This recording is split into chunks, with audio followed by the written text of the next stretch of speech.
నమస్తే నేలతల్లి లైవ్కి స్వాగతం. దేశానికి అన్నం పెట్టే రైతు ఈరోజు తన పొలంలో పంట వేయాలా వద్దా అనే ఆందోళనలో ఉన్నాడు. ఒకవైపు ఎల్నినో ప్రభావం, మరోవైపు ఎరువుల కొరత, పెరిగిన ధరలు, ఇంకోవైపు భారీ సాగు పెట్టుబడులు, పైగా రోజు రోజుకు తగ్గుతున్న నేల సారం. ఇవన్నీ ఇప్పుడు రైతు ముందున్న సవాళ్లు. ఈ సమయంలో రైతు అడుగు పెడుతున్న ఒక ప్రశ్న ఏంటంటే, రసాయన ఎరువులకు ప్రత్యామ్నాయంగా ఏముంది అసలు? ప్రకృతి వ్యవసాయంతో తక్కువ ఖర్చుతో మంచి దిగుబడి, స్థిరమైన ఆదాయం రావాలంటే ఏం చేయాలి? ఈ ప్రశ్నలకు శాస్త్రీయంగా సమాధానాలు చెప్పేందుకు ఆముదాల వలస KVK head senior scientist doctor Chittibabu గారు, అలాగే ప్రకృతి వ్యవసాయ నిపుణులు షేక్ హుసేన్, అలాగే ప్రకృతి వ్యవసాయం చేస్తున్న అభ్యుదయ రైతు వెంకటరామరెడ్డి గారు మనతో పాటు ఇక్కడ లైవ్లో సిద్ధంగా ఉన్నారు. అలాగే గ్రామీణ అభివృద్ధి సంక్షేమ సంస్థ వర్డ్ కార్యదర్శి గంగాధరం గారు కూడా ఈరోజు హెచ్ఎంటీవీ లైవ్లో సిద్ధంగా ఉన్నారు. మీకు కూడా ప్రకృతి వ్యవసాయం సంబంధించిన ఏదైనా సందేహాలన్నా ఇక్కడ స్క్రీన్పై కనిపిస్తున్న నంబర్లకు కాల్ చేసి నిపుణులు నేరుగా ప్రశ్నలు అడిగే అవకాశం ఉంది.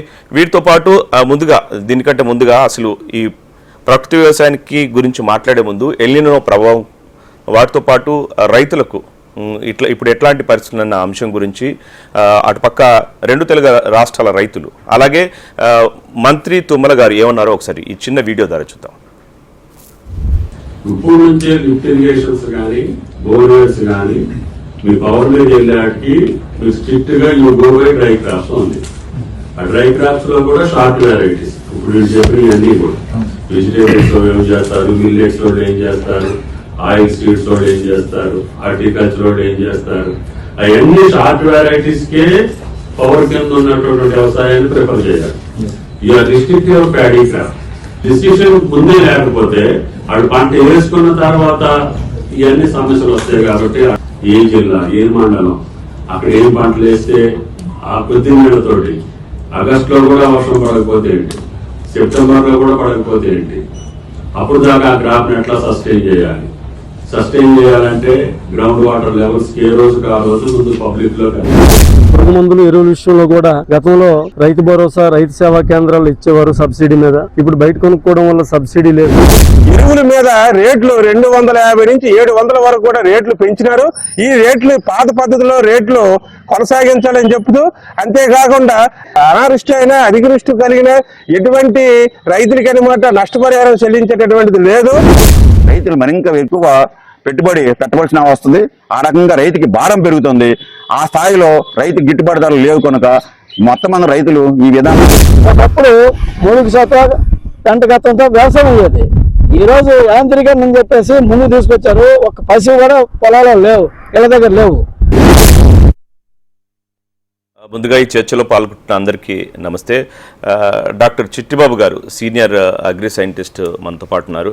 చిట్టిబాబు గారు చెప్పండి, ఇప్పుడు మనం ఒక పక్క రైతులు మాట్లాడింది చూసినాం, అలాగే మంత్రి గారు కూడా ఇప్పుడున్న పరిస్థితి గురించి వివరంగా చెప్పడం జరిగింది.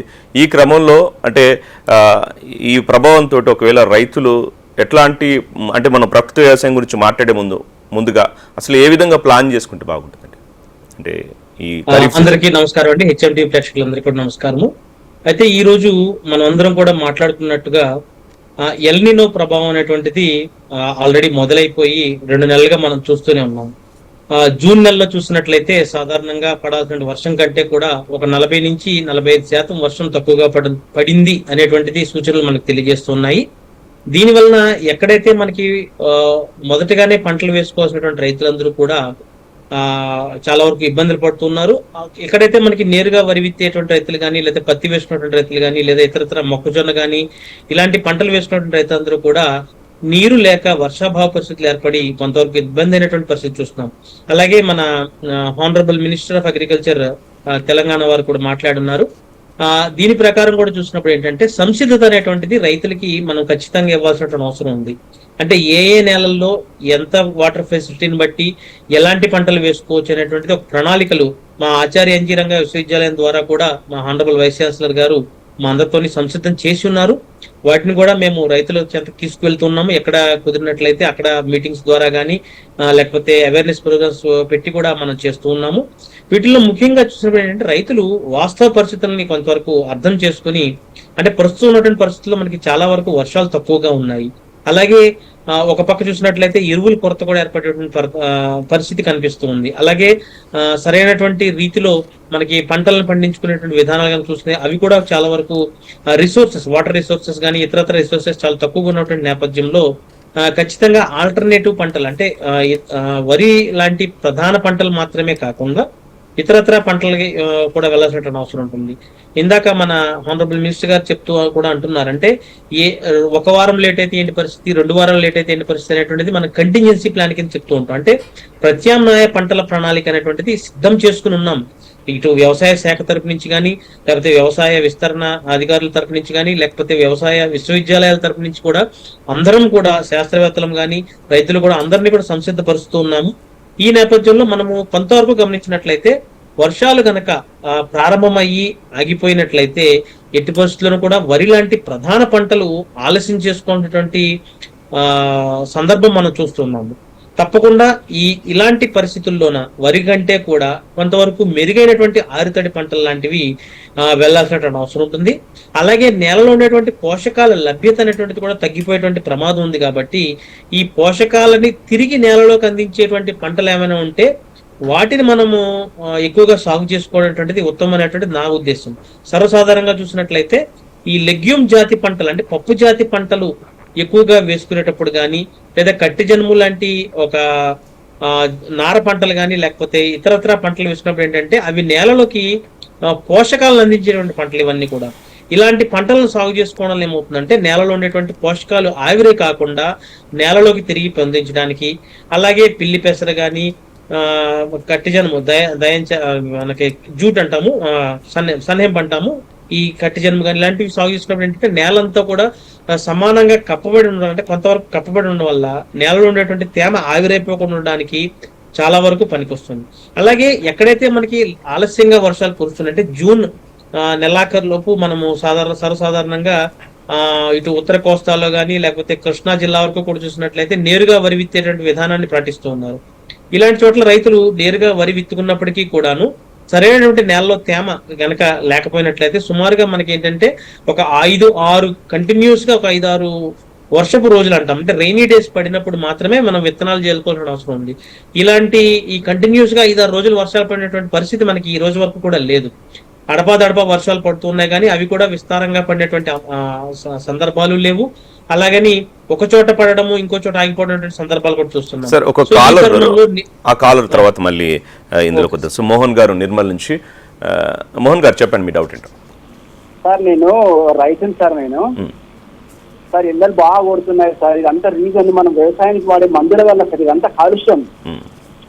మా దగ్గర 1000 ఎకరాల వరకు వ్యవసాయ భూమి ఉంటుంది. కనీసం 1 ఎకర్ కూడా దొరకదు సార్. మొత్తం గడ్డి మందులు, పురుగు మందులు, యూరియా, ఈ డిఏపి, ఇవి ఎన్నో కాదు సార్. ఈ వ్యవసాయానికి వాడే మందుల వల్ల ఈ రీజన్ మెయిన్. మన గిడ్డలు బాగా కొడుతున్నాయంటే.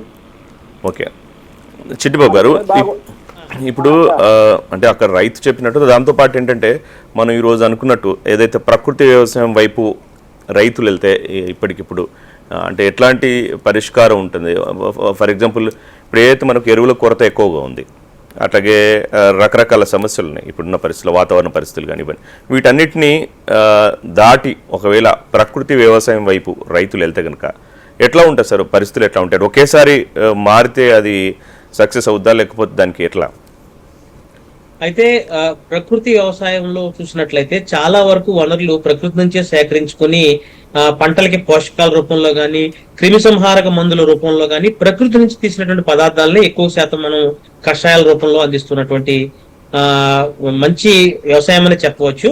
అయితే ఇప్పుడున్నటువంటి పరిస్థితుల్లో కొంతవరకు ప్రకృతి సేద్యాన్ని నమ్ముకోవడం అనేటువంటిది ఉత్తమమే. ఎందుకంటే ప్రకృతి సేద్యంలో మనం చూసినట్లయితే ఇప్పుడు కిందటి నెలలో కూడా మనం ఒక లైవ్ షో చేసినప్పుడు చెప్పున్నాము, PMDS అంటే ప్రీ మాన్సూన్ డ్రై సోయింగ్ అనేసి, అంటే ఖరీఫ్ కి ముందుగానే ప్రీ మాన్సూన్ డ్రై సోయింగ్ అనేక రకాలైనటువంటి పప్పు జాతి చెందినటువంటి విత్తనాలు నేలంతా కూడా విస్తారంగా విత్తుకోవడం వల్ల నేలలో ఉండేటువంటి తేమ ఆవిరైపోకుండా ఉండడానికి, అలాగే నేలలో ఉండేటువంటి ప్రధాన సేంద్రీయ కర్బనం ఏదైతే ఉందో ఆ సేంద్రీయ కర్బనాన్ని కాపాడుకున్నట్లయితేనే నేలలో ఉండేటువంటి పోషకాలు ఉండటాయి, అలాగే నేలలో ఉండాల్సిన తేమ కూడా నిలిపివేయబడుతుంది.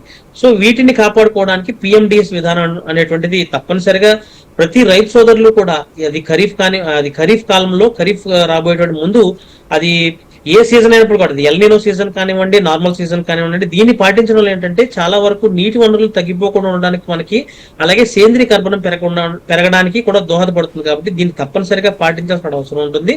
ఇది ప్రకృతి సేద్యంలో ఒక రకమైనటువంటి విధానం ఇది. అలాగే ఆచ్ఛాదన పరంగా చూసుకున్నప్పుడు కూడా ఏంటంటే మల్చింగ్ అనేటువంటిది చేస్తూ ఉంటారు చాలా మంది రైతు సోదరులు. అంటే జీవ ఆచ్ఛాదన అంటాం. అంటే ఈ ఎండుగడ్డిని కానీ లేకపోతే మొక్కలు ఏదైతే మనము మొక్కలు తిరిగి పీకేస్తుంటాం వాటిని అక్కడ ఆచ్ఛాదనగా పరచడంలో కూడా నేలలో ఉండేటువంటి, అంటే ప్రస్తుతం మనం చూసినట్లయితే ఏంటంటే నేలలో ఉండేటువంటి తేమను బాగా శాతం మనం కాపాడుకోవాలంటే నేలలో ఉండేటువంటి తేమ ఎగిరిపోకుండా ఉండడం కోసము ఆచ్ఛాదన అటువంటిది ఈ ప్రకృతి సేద్యంలో విస్తారంగా చేసేటువంటి ఒక ప్రక్రియ. సో దీన్ని కూడా పాటించినప్పుడు ఏంటంటే నేలలో ఉండేటువంటి తేమ శాతం ఆవిరైపోకుండా ఉండడానికి, పంటలు బాగా పోషకాలు గ్రహించడానికి, అలాగే పైపాటుగా మనకి చాలా వరకు కషాయాలు అనేటువంటివి ఈ బీజామృతం రూపంలో కానీ రకరకాల కషాయాలు పిచికారి చేసుకున్నప్పుడు ఏంటంటే పంచామృతం కానీ జీవామృతం కానీ ఇవన్నీ కూడా మొక్కల ఎదుగుదలకి తప్పనిసరిగా ఈ ప్రస్తుతం ఉన్నటువంటి ఎరువుల దొరకని నేపథ్యంలో లేదా ఎరువుల కొంతవరకు కొరతని చెప్పలేము, పూర్తిగా అందుబాటులో ఉన్నాయి కానీ ఏంటంటే విడతల వారీగా దశల వారీగా ఇస్తున్నారు. కాబట్టి కొంతవరకు మనము దాన్ని ఏమంటే కాంపెన్సేట్ చేయడానికి కృత్రిమంగా ఎరువులు వాడకుండా కొంతవరకు కాంపెన్సేట్ చేయడానికి ఈ కషాయాలను పిచికారి చేసుకోవడంలో కూడా చాలా వరకు పోషకాలు అందడానికి అవకాశం ఉంది. రైట్. అలాగే తెలంగాణ నుంచి హుస్సేన్ గారు ప్రకృతి వ్యవసాయ నిపుణులు రైతులను ప్రోత్సహిస్తూ ఉన్నారు. ఈ క్రమంలో హుస్సేన్ గారు చెప్పండి, ఇప్పుడు ఈ రోజు తెలంగాణ రాష్ట్ర ప్రభుత్వం ప్రత్యేకంగా తుమ్మల నాగేశ్వరరావు గారు ఇక్రీసాట్లో ఒక ప్రత్యేక కార్యక్రమం, అంటే ప్రత్యేక సమావేశం కూడా ఏర్పాటు చేశారు అధికారులతో.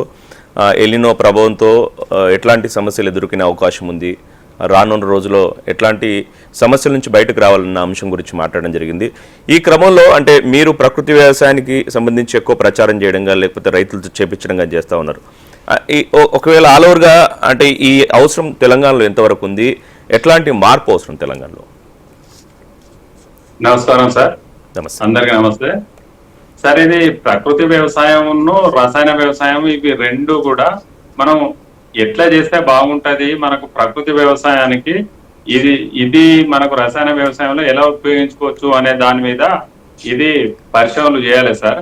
ఇది agriculture university, Telangana agriculture university ఏ మాత్రం కూడా దీని మీద చేస్తలేరు సార్. వాళ్ళు ఇలాంటి ఉపద్రవాలు వచ్చినప్పుడు మనం తట్టుకోవాలి అంటే భూమిలో భూసారం ఉండాలి సార్. అది భూసారం లేకనే ఇదంతా బాగా ఇబ్బందికి ఈ రోజు లోనైతుంది సార్. పర్యావరణాన్ని కాపాడుకోవాలి. పర్యావరణం అంటే బయోడైవర్సిటీ, భూమిలో సేంద్రియ కర్బనం ముఖ్యం సార్. ఈ సేంద్రియ కర్బనాన్ని కాపాడుకునే తందుకు యూనివర్సిటీ ఎలాంటి కూడా చేయడం లేదు. భూమిలో సేంద్రియ కర్బనం 3% ఉండే ఇంతకు ముందు, ఇప్పుడు అది 0.3, 0.4 ఆ లెవెల్లో పడిపోయింది. దీన్ని కాపాడుకోవాలి అంటే భూమికి జీవామృతం ఇవ్వాలి. జీవామృతం ఇవ్వాలంటే పశువులు. ఈ సుభాష్ పాలేకర్ గారి సిస్టమ్ లో ఏమైతుంది అంటే భూమికి వాళ్ళు జీవామృతం ఇస్తారు. ఒక ఆవు ఉండేది ఉంటే ఒక 4 నుంచి 5 ఎకరాలు పూర్తి స్థాయిలో వాళ్ళు ప్రకృతి వ్యవసాయం చేసుకోవచ్చు.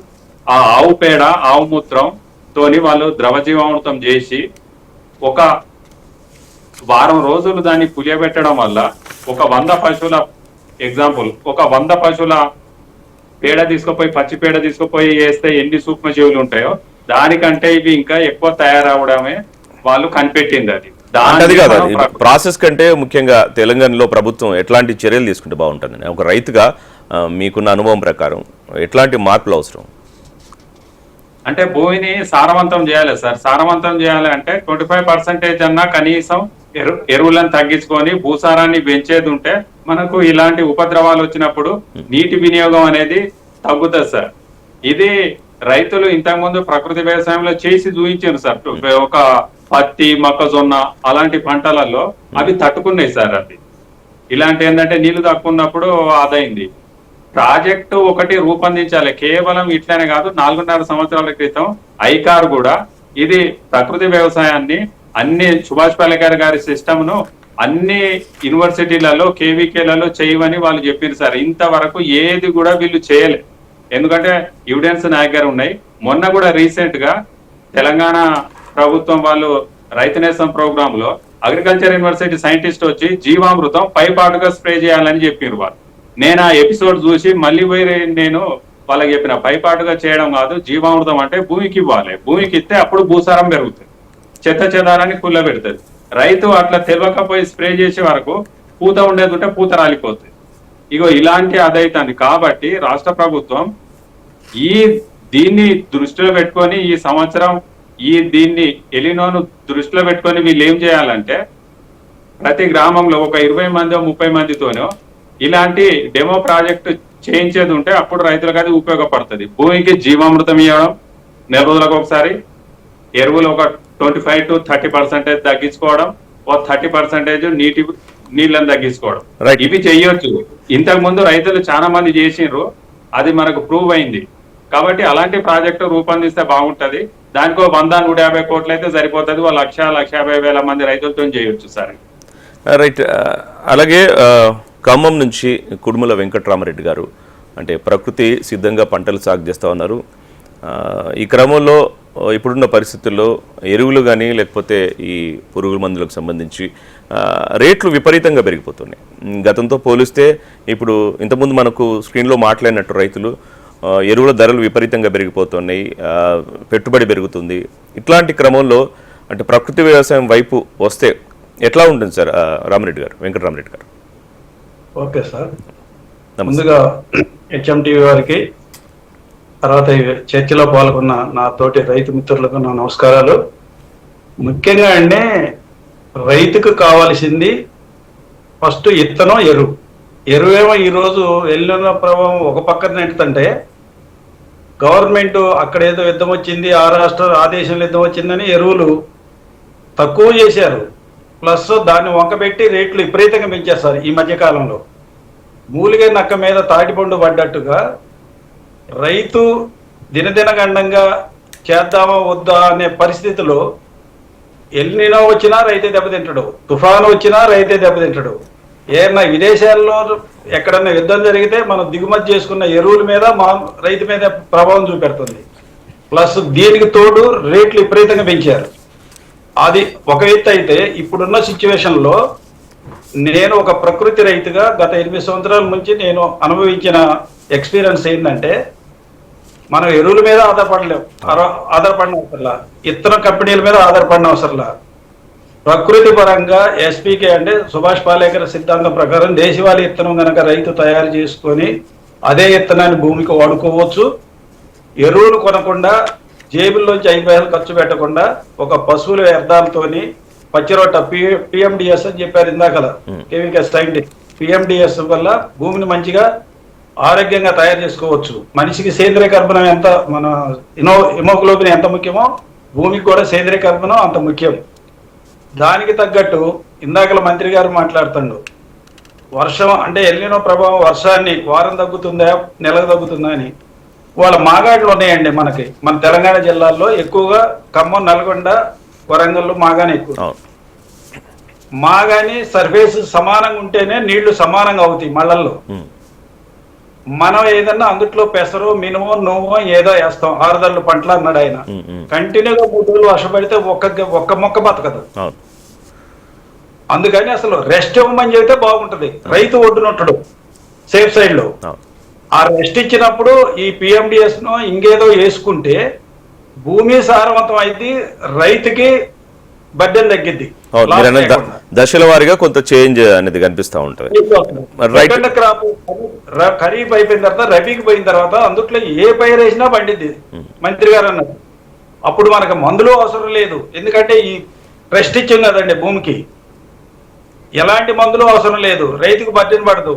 అంతేకాదు ఇప్పుడు పొలానికి రెస్ట్ ఇచ్చారు కాబట్టి మొన్న మనకి రైతు భరోసా ఇచ్చారు. అటనే ఎకరానికి ఒక 5,000, ఎందుకంటే ఆయన ఇన్కమ్ ను ఆలోచిస్తారు రైతు ఎప్పుడైనా సరే, ఖాళీ కూర్చోలేడు. ఒక 5,000 10,000 ఇచ్చేసి ఎకరానికి మీరు పంటలు వేయొద్దు, మాగాని వరకే మెట్ట వరకే, ఆ మెట్టకి అనుకూలంగా తక్కువ పీరియడ్ వేసుకోమన్నాడు, రైతు వేసుకుంటాడు. సార్ మళ్ళీ మాట్లాడదాం, పంటల గురించి మళ్ళీ మాట్లాడదాం. ఒకసారి గంగాధరం గారు, వర్డ్ కార్యదర్శి అంటే జాతీయ గ్రామీణాభివృద్ధి సంబంధించిన సంస్థ ఏర్పాటు చేసి దాదాపు గత 30 సంవత్సరాలుగా ప్రకృతి వ్యవసాయానికి సంబంధించి రైతులకు ప్రచారం చేస్తూ రైతుల్ని ప్రకృతి వ్యవసాయంలో సాగు చేయమని చెప్పేసి చెప్తా ఉన్నారు. ఈ క్రమంలో అంటే ప్రకృతి వ్యవసాయానికి సంబంధించి అంటే ప్రధానంగా ఎట్లాంటి రైతులకు అపోహలు ఉండే అవకాశం ఉంది, వాటికి సంబంధించి ఎట్లాంటి కార్యక్రమాలు ఏర్పాటు చేస్తున్నారు సార్ మీరు? నమస్తే అండి. కార్యక్రమంలో పాల్గొన్న పెద్దలకి, హెచ్ఎం టీవీ ప్రేక్షకులకి అందరికీ నమస్కారం. గడిచిన ఒక 30 సంవత్సరాలుగా ఈ కార్యక్రమంలో నేను పిహెచ్డి, ఎంఏ పిహెచ్డి చేసిన తర్వాత ఈ కార్యక్రమంలో పాల్గొన్నప్పుడు చాలా ఒడిదుడుకులు ఉన్నాయి అప్పట్లో. అంటే ఈ కార్యక్రమం ఎందుకంటే భవిష్యత్తులో భూమాత ఆరోగ్యాన్ని కాపాడుకోవాలి, ప్రజలందరి ఆరోగ్యాన్ని కాపాడుకోవాలంటే భూమాత ఆరోగ్యం కాపాడుకోవాలనేటువంటి ఉద్దేశంతో అప్పుడు మొదలు పెట్టినప్పుడు అప్పుడు సుభాష్ పాలేకర్ రాకముందు ఈ యొక్క వర్మీ కంపోస్ట్ అనేది రాష్ట్ర వ్యాప్తంగా కూడా ప్రచారం చేశాం. చాలా మంది ప్రోత్సహించారు, డిపార్ట్మెంట్ వాళ్ళు అందరూ కూడా. ఈ యొక్క కార్యక్రమంలో ఎన్నో ఒడిదుడుకులు ఎదుర్కొంటూ వస్తూ ఉంటే కూడా కొంతమంది రైతుల్లో ఇంకా అపోహ ఉంది. అంటే ఈ యొక్క ప్రకృతి వ్యవసాయముతో చేస్తేనే సరిపోతుందా, ఇంకా దీన్ని మనకు కావాల్సినటువంటి ఉత్పత్తులను పండించుకోగలుగుతామా అనేటువంటి అపోహలు ఉంది. ముఖ్యంగా మనం ఆలోచించాల్సినటువంటి అంశం ఏమిటంటే, ఎట్లా మనము ఒక 60 సంవత్సరాలుగా తెలుసో తెలియకుండానో భూమాతలో ఉండేటువంటి సూక్ష్మజీవులు, వానపాముల్ని అభివృద్ధి చేసుకోకుండా మనం రసాయనిక ఎరువులు విశిక్షణారహితంగా వాడాం. అప్పుడు అవసరం వచ్చింది, గ్రీన్ రెవల్యూషన్ అనేది అవసరం వచ్చింది. కానీ విశిక్షణారహితంగా వాడుతున్నందువల్ల ఏమైందంటే పూర్తిగా సేంద్రియ కర్బనం భూమిలో తగ్గిపోయినందువల్ల ఇంకా ఎక్కువ దిగుబడి పెరిగేటువంటి అవకాశం లేకుండా కోల్పోయాం. కాబట్టి ఈ పరిస్థితుల్లో మేము ఆ కార్యక్రమాన్ని ఒక ఛాలెంజ్ గా తీసుకొని మెల్లగా చేసుకుంటూ వచ్చాము. చేసుకున్న తర్వాత ఎంతో మంది స్వచ్ఛంద సంస్థలకి కూడా ట్రైనింగ్ ఇచ్చి రిసోర్స్ పర్సన్ గా కూడా తయారు చేశాం. తర్వాత 2007లో పాలేకర్ గారు పరిచయం అయినప్పుడు ఈ యొక్క వర్మీ కంపోస్ట్ ఎందుకు, సేంద్రియ వ్యవసాయము కాకుండా ఒక దేశీ ఆవు నుంచి వచ్చేటువంటి పేడ పంచతంతోనే మనము వ్యవసాయం చేయొచ్చనేటువంటి ఆలోచన ఇచ్చినప్పుడు రైతుల్లో చాలా ఉత్సాహం వచ్చింది అప్పట్లో. అంటే 2007 సంవత్సరం నేను చెప్పడం ఇది.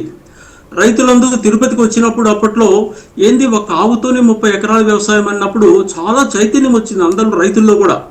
అప్పుడు దేశీయ ఆవులు లేవు. దేశీయ ఆవు యొక్క దీని మీదనే ఆయన ప్రయోగాలు జరిగింది. ఎక్కువగా ఈ యొక్క దేశీయ ఆవు యొక్క పేడలో ఉండేటువంటి సూక్ష్మజీవులు ఎక్కువగా ఉంటాయనేటువంటి పరిశోధనలో తేలింది ఆయనకి.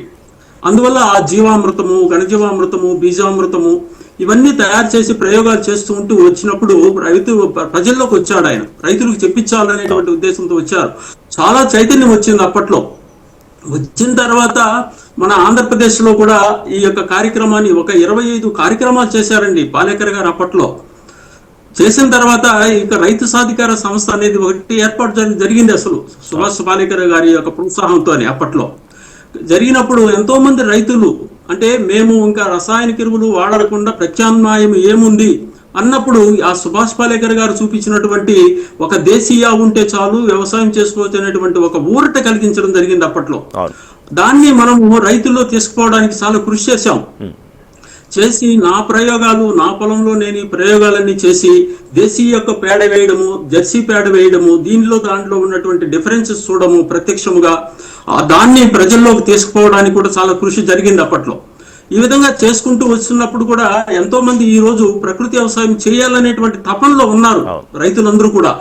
కానీ వనరులు ఆ యొక్క దేశీయ యొక్క దీన్ని మనం పట్టుకొని మన ఇంటి దగ్గర పెట్టుకునేటటువంటి అవకాశం లేకపోవడము, దాన్ని ఒక ఆవు ఉంటే ఈ రోజు రైతులందరూ కూడా ఏమనుకుంటున్నారంటే ఒక ఆవు ఉంటే ఒక పాడి వస్తుంది, మనకు ఇంత ఇన్కమ్ వస్తున్నటువంటి ఆలోచనతోనే ఉన్నాము కానీ ఆ ఒక ఆవు నుంచి వచ్చేటువంటి పేడ పంచతము భూమాతకి ఏ విధంగా ఉపయోగపడుతుంది, సేంద్రియ కర్బనం ఏ విధంగా డెవలప్ అవుతుంది, మనం రసాయనిక ఎరువులు వాడకుండా ఈ విధంగా జీవామృతం నిరంతరం వాడుతూ ఉంటే మనకు 6 నెలలు సంవత్సరంలోనే మనం అనేక మార్పులు భూమిలో గమనించవచ్చు. రైట్. అంటే చివరిగా అంటే ఒకసారి మామూలుగా చిట్టిబాబు గారితో మాట్లాడదాం. అంటే అందరూ మాట్లాడేది, చిట్టిబాబు గారు అందరూ మాట్లాడేది నేలలో సేంద్రియ పదార్థం అనేది పూర్తిగా తగ్గిపోతుంది. సో ఈ క్రమంలో అసలు ఆల్ ఓవర్గా చివరిగా ఏ విధంగా కంట్రోల్ చేసుకోవాలి, ఏ విధంగా ముందుకెళ్ళాలి రైతులు ఈ సమస్య నుంచి? నేలలో సేంద్రియ పదార్థం అనేటువంటిది నానాటికి తగ్గిపోతుంది అనేటువంటిది మనం గమనిస్తూనే ఉన్నాం. ఇందాక పెద్ద ఆయన చెప్పినట్టుగా కూడా సుమారుగా 0.3 నుంచి 0.5% ఉండాల్సినటువంటి సేంద్రీయ కర్బనం ప్రస్తుతం చూసినట్లయితే 0.01 అంటే దాదాపుగా 100 రెట్లు తగ్గిపోయినటువంటి పరిస్థితి కనిపిస్తూ ఉంది. అయితే ఈ సేంద్రీయ కర్బనాన్ని కాపాడుకోవడానికి తప్పనిసరిగా మనము నేలలో పచ్చిరొట్ట పైర్లు వేసుకోవడం కానీ, లేకపోతే ఎరువులు రసాయన ఎరువులు కొంతవరకు తగ్గించుకుని సేంద్రియ ఎరువుల్ని, అది పేడగెత్తం కానివ్వండి, లేకపోతే వర్మీ కంపోస్ట్ కానివ్వండి, వేపపిండి కానివ్వండి, అలాగే ఆకులు నేలలో కలిగి దున్నడం కానివ్వండి, అంటే పొంగామి ఆకులు కానీ లేకపోతే ఇతరత్ర మన ఆకులు కానీ ఏవైనా కూడా నేలలో కలిగి దున్నుకోవడం ఏంటంటే చాలా వరకు సేంద్రీయ కర్బన శాతం అనేటువంటిది యాడ్ అవుతుంది, అంటే నేలకి అందిస్తూ ఉంటుంది. సో ఇది పెరిగినప్పుడు ఇందాక మన రైతు సోదరులు కూడా చెప్తున్నారు, సేంద్రీకరణ అనేటువంటిది మన గుండె పనితీరు ఎలా ఉంటుందో నేలలో ఉండాల్సినటువంటి సేంద్రీకరణ తప్పనిసరిగా ఉండాలి. ఈ సేంద్రీయ కర్బన శాతం కనుక పెరగనట్లయితే మనం ఎన్ని కొత్త రకాల పంటలు వేసుకున్నా, లేకపోతే ఎన్ని రకాల ఎల్నినో సిచ్యుయేషన్స్ వచ్చినా కూడా మన పరిస్థితి మెరుగు కాదనేటువంటిది మనం క్లియర్ గా అంటే సేంద్రియ పదార్థం ఏ విధంగా డెవలప్ చేసుకోవాలి, వీటన్నిటికి సంబంధించి మరో ఎపిసోడ్ లో మాట్లాడదాం. ఈ సేంద్రియ పద్ధతి అటు ప్రకృతి వ్యవసాయ పద్ధతిలో పంటలు సాగు చేసుకుంటూ ఆరోగ్యకరమైన పంటలు సాగు చేసి రైతులు ముందుకు సాగాలని కోరుకుందాం. ఇది వాటి నెలతల్లి కార్యక్రమం. నమస్తే.